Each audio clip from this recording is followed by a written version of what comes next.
नमस्कार मित्रांनो, राज्यातील अतिवृष्टीग्रस्त शेतकऱ्यासाठी 10,000 रुपये हेक्टरी अनुदान मंजूर करण्यात आले होते आणि त्याबाबतचा रीतसर जी.आर. देखील हा प्रत्येक जिल्ह्यासाठी काढण्यात आला होता. मात्र कालपासून हे अनुदान खात्यावर पडायला चालू झाले आहे आणि राज्य शासनाकडून शेतकऱ्यांना खूप मोठा धोका देण्यात आल्याचे सिद्ध झाले आहे.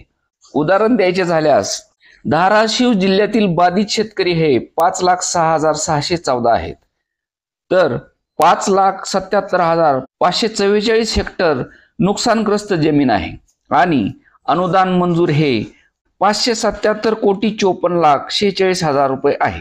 म्हणजे मंजूर अनुदान हे हेक्टरी 10,000 रुपये आहे. पण काल जे वाटप करण्यात आलेले अनुदान आहे ते मात्र हेक्टरी 6,500 रुपयाप्रमाणे या जिल्ह्यात वाटप करण्यात आले आहे.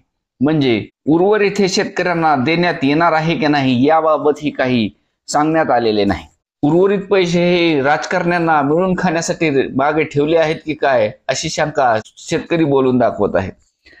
अशीच परिस्थिती इतर जिल्ह्यातही झालेली आहे. कारण लातूर, परभणी, वर्धा, सांगली, पुणे, सिंधुदुर्ग, रत्नागिरी, रायगड, ठाणे, पालघर अशा बऱ्याच म्हणजे बाधित सोलापूर, लातूर, बीड असे जे बाधित जिल्हे आहेत अशा सर्व जिल्ह्यात असे कमीच वाटप करण्यात आले आहे. तर काही जिल्ह्यात हे अजून वाटपही नाही. म्हणजेच बीड सारख्या जिल्ह्यात काल वाटप झालेलेच नव्हते.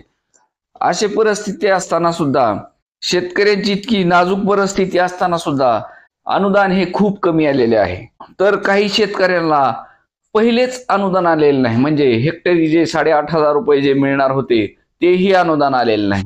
असे बरेच शेतकरी आहेत की ज्यांना पहिला हप्ताच मिळाला नाही आणि आता दुसरा हप्ता वाटप चालू झालेला असताना हेक्टरी 10,000 रुपये वाटप चालू झालेले असताना सुद्धा त्यांना पहिलाही मिळाला नाही आणि या 10,000 6,500 जे मिळतात तेही मिळत नाहीत.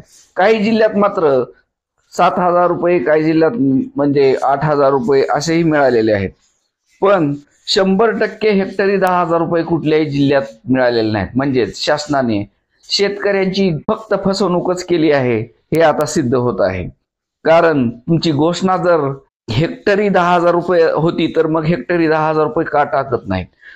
कारण नुकसानीच्या बाबतीत ठीक आहे, समजू शकतो की 8,500 रुपये हेक्टरी दिलेले आहे आणि हे तुमचं नुकसान हे कमी दाखवलेलं आहे. पण आता सध्या राज्यातील ज्या शेतकऱ्यांना 10,000 रुपये हेक्टरी मंजूर झालेले आहेत अशा शेतकऱ्यांना हे नुकसानीच्या नाही सरसकट सर्वांना 10,000 रुपये देण्यात आलेले आहेत.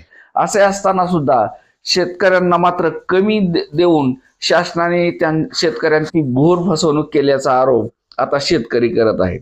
धन्यवाद.